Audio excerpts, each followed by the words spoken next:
नमस्कार, मी अमोल जोशी। सुरुवातीला एक बुलेटिनमध्ये महत्त्वाची बातमी येते आहे। संतोष देशमुख हत्या प्रकरणाशी संबंधित महिलेची हत्या करण्यात आली का असा प्रश्न आता समोर आलाय।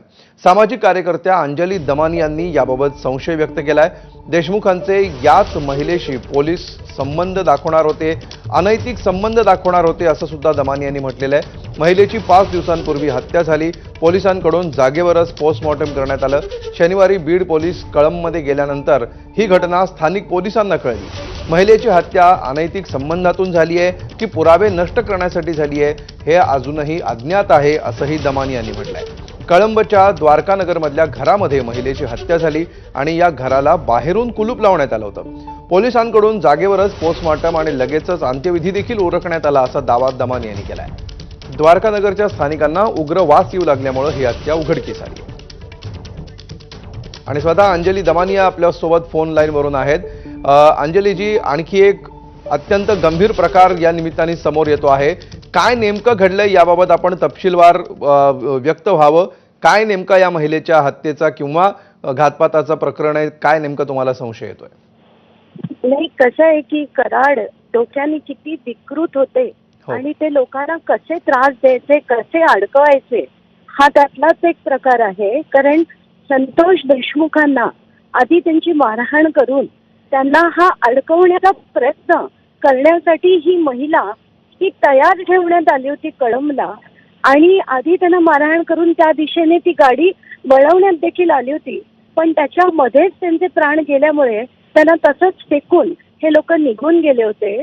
खरं तर ही महिला 5 नावांनी ऑपरेट करायची आणि लोकांना, अनेक लोकांना असे खोटे व्हिडिओ बनवून, खोटी कारणं दाखवून अडकवण्याचं काम ही महिला करायची आणि अशा लोकांना वापरून कराड आपले जे त्यांचे गेम्स आहेत राजकीय, ते अनेक गेम्स करायचे आणि तशाच एका प्रकरणात संतोष देशमुखांना अडकवण्याचा प्रयत्न हे लोक करणार होते। तर ही जी महिला आहे ही 5 नावांनी ऑपरेट करायची। ती मनीषा काकुसर, मनीषा बिडवे, मनीषा बियाणी, उघाडे, गोंदमे अशा वेगवेगळ्या आडनावांनी, पण नाव मात्र एकच, मनीषा।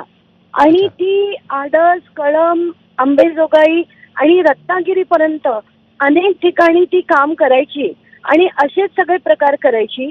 तर काही दिवसापूर्वी काय झालं, 5-6 दिवसापूर्वी मला तिकडच्या बीडच्या एका पत्रकारांनी ही माहिती कळवली आणि कळवल्यानंतर मी ताबडतोब ती माहिती एसपींना दिली। पण एसपी म्हणाले की नाही, अजून आमच्याकडे अशी माहिती नाहीये, पण कळंब हे धाराशिवमध्ये येतं म्हणून मी तिथल्या एसपींशी बोलतो। तर त्यांच्याशी बोलल्यानंतर रात्री त्यांनी मला कळवलं की असं हे झालेलं नाहीये। आता आज सकाळी मी जेव्हा एसपी जाधव जे धाराशिवचे एसपी आहेत त्यांच्याशी बोलले, तर त्यांनी ती बातमी कन्फर्म केली की मनीषा बिडवे नावाच्या एका बाईची हत्या झाली आहे आणि ती 2 पुरुषांना तिने गुंतवण्याचा प्रयत्न केला। त्याच्यापैकी एकाने तिच्या डोक्यात, म्हणजे मला ते बोलवत पण नाहीये, की हातोडा घालून तिला मारलं आणि बाहेरनं कुलूप लावून तो निघून गेले होते। असे सगळे किळसवाणे प्रकार जेव्हा ऐकतो तेव्हा डोकं खरंच बिथरतं आणि हे काय चाललंय आणि कुठच्या दिशेने हे सगळं चाललंय। आणि अशा ज्या महिला आहेत ज्यांनी असे अनेक आरोप पुरुषांवर केले असतील, या सगळ्यांना देखील खूप सक्त अशी शिक्षा झाली पाहिजे। कारण हे प्रकरण मुद्दाम बाहेर लावण्यामागे माझा उद्देश तोच आहे की अशा ज्या महिला असतील त्यांचे सुद्धा हे सगळे थेर बंद झाले पाहिजे। खरंय अंजलीजी, यातला आणखी एक महत्त्वाचा मुद्दा म्हणजे पोलिसांकडून जागेवरच पोस्टमॉर्टम करण्यात आला आणि लगेचच अंत्यविधी सुद्धा करण्यात आला। ह्या सगळ्या मधून काय नेमकं समोर येत आहे?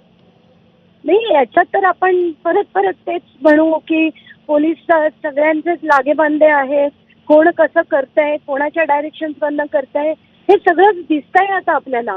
म्हणूनच मला तेच म्हणायचंय की गृहमंत्र्यांना खरंच काहीतरी करण्याची गरज आहे, पण अजूनपर्यंत गृहमंत्रालयाकडनं काहीच ठोस बीडसाठी झालेलं आपल्याला दिसत नाहीये।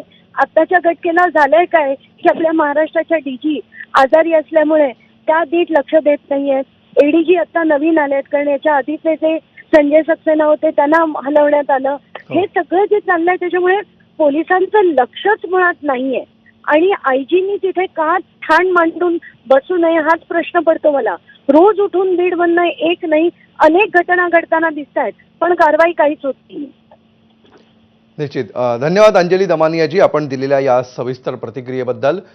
मनीषा बिडवे नावाच्या या महिलेची हत्या करण्यात आली आणि त्यानंतर 5 दिवसांपूर्वीच ही घटना घडलेली आहे आणि या महिलेचा संतोष देशमुखांना अडकवण्यासाठी कदाचित प्रयत्न केला जाऊ शकणार होता, तसं नियोजन होतं. मात्र पुढे तसं प्रत्यक्षात घडलं नाही, मात्र तशी तयारी झाली होती असा दावा, अशी माहिती अंजली दमानिया यांनी दिली.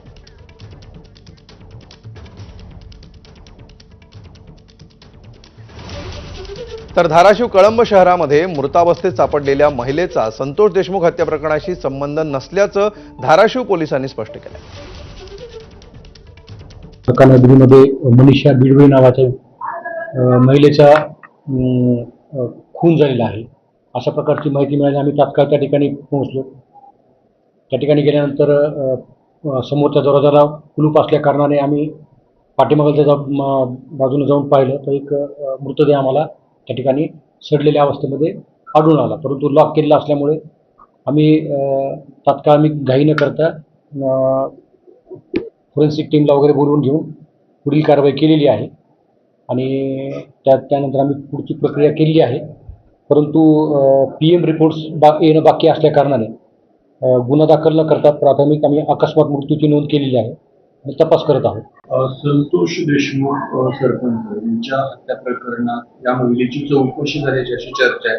त्या संबंधात ही महिला, ते आरोपी जे आहेत त्यांच्या संबंधित ही महिला असल्याची चर्चा, याबाबत काय माहिती आहे? नाही, याबाबतीत आम्हाला खात्रीशीर अशी काही माहिती नाहीये. त्याबद्दल आम्ही असं काही सांगू शकत नाही. दरम्यान या सगळ्या प्रकरणावर भाजप आमदार सुरेश धस यांनी काय प्रतिक्रिया दिली आहे पाहूया. संतोष देशमुखांचा खून झाल्यानंतर एक आरोप गंभीर आहे.